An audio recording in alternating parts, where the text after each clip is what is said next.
Զրուցում ենք հոգեբան Կարինե Նալշաջյանի հետ։ Տիկին Նալշաջյան, Կիրակի օրվա տոնը ծաղկազարդը ըստ էության վերածվեց լրիվ ուրիշ երևույթի, վարչապետ Փաշինյանին տեղ չտալու համար այսօր աշակերտներին մեղադրանք է առաջադրվել, նրանցից մեկը ազատ արձակվեց, մեկը դեռ անազատության մեջ է։ Այս մեկ օրինակը ինչի մասին է վկայում, որ այսօր մենք իսկապես բռնել ենք իրավական ժողովրդավար երկիր դառնալու ուղին, թե սա ուղիղ հակառակի մասին է վկայում։ Ուրեմն, եթե միանգամից ձեր հարցին պատասխանեմ, ցավոք մենք հակառակի վկան ենք։ Գիտեք ինչ, այդ երևույթը ինչ 3 տեղի ունեցավ։ Ես կարծում եմ, որ պետք է նայել այս ամբողջ իրադարձությունների 18 թվականից սկսած այդ իրադարձությունների համատեքստում որպես առանձին դրսևորում եւ անպայման, եթե մենք ուզում ենք հասկանալ նպատակը այս ամենի, մենք պետք է նաեւ աչքի առաջ ունենանք, որ արժևում ուրեմն ընտրություններ են, քաղաքական ընտրություններ եւ ամեն ինչ արվում է այս եկող ընտրություններում ուրեմն կրկին իշխանությունը վերազավթելու համար իրենց կողմից ամեն ինչ արվում է։ Հիմա մարդիկ մի տեսակ այսպես ջրիմաստության մեջ են, ասում են լավ, եթե ընտրություններ է, եթե իրենք ուզում են հաղթել, ավելի հասկանալի չէ լինի մանավանդ իրենց ոճը ամեն ինչ իմանալով, որ իրենք նորից ավելի շատ հիրաշահելու ճանապարհով, Աստված գիտի ինչ խոստումներ տալու ճանապարհով, իհարկե այդ էլեմենտը կա բոլոր դեպքերում իրենց մոտ, բայց ըստ էության իրենց պահվածքը այնպիսին է, որ կարելի է դիտմամբ այնպես են անում, որպեսզի մարդկանց զայրացնեն, մարդկանց զզվանքը շարժեն, չի իրենք արգահատելի դառնան ավելի քան կան, բայց այս ամեն ինչ արվում է դրա կարակ էֆեկտը ստանալու համար։ Այստեղ որ հետաքրքիր այսպես հոգեբանական դիտարկումներ կարելի է կատարել, իրենց գլխավոր նպատակը, հիմնական նպատակը նորից իշխանությունը վերազավթելն է, որովհետև իրենք այն նպատակով, որ եկել են իշխանության շատ ու շատ նպատակների արդեն հասել են, բայց պարզվում է թշնամու ախորժակը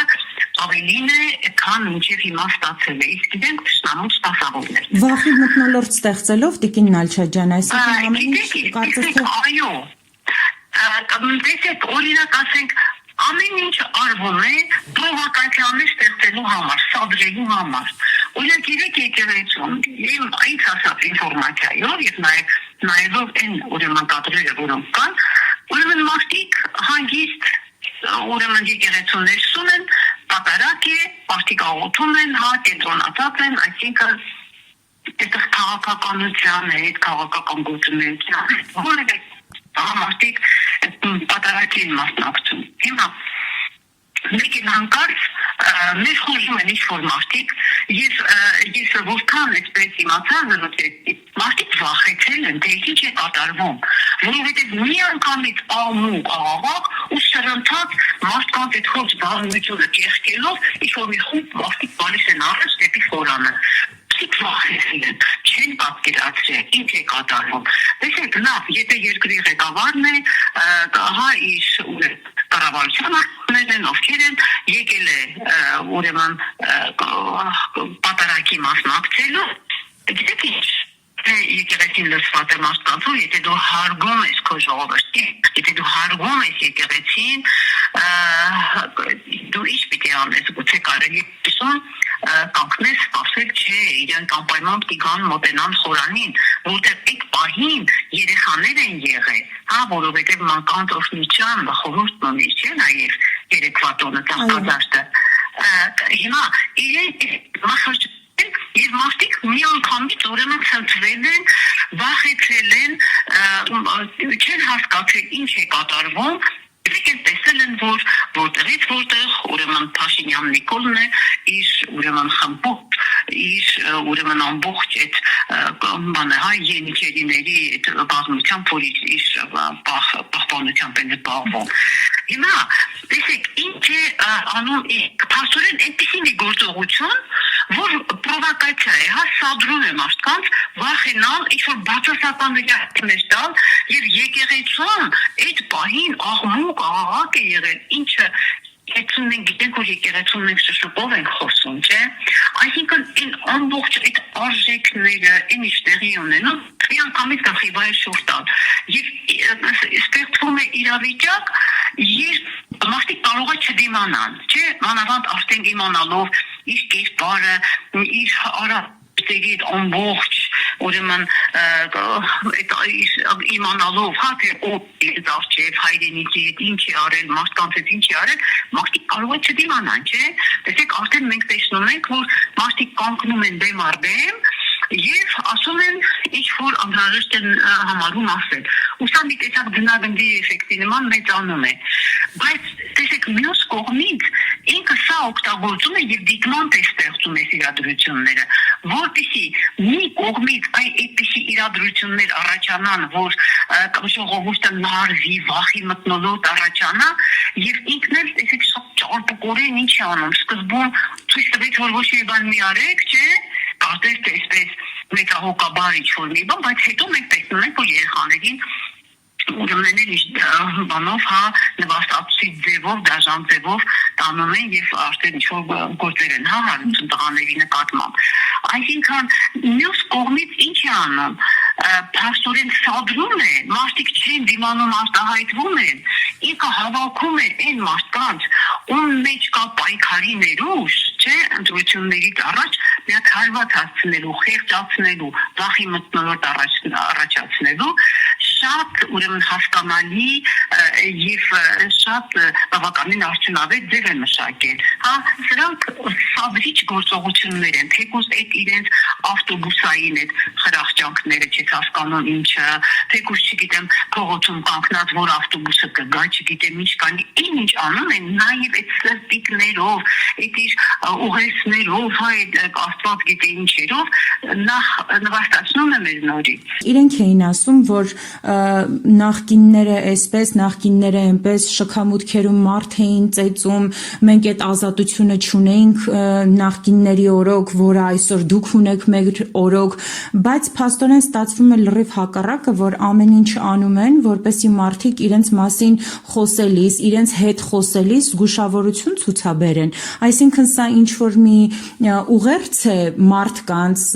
ուսանողներին, որոնց շնորհիվ իհարկե արեցին հեղափոխությունը, աշակերտներին, որ չհամարձակվեք մեր դեմ դուրս գալ։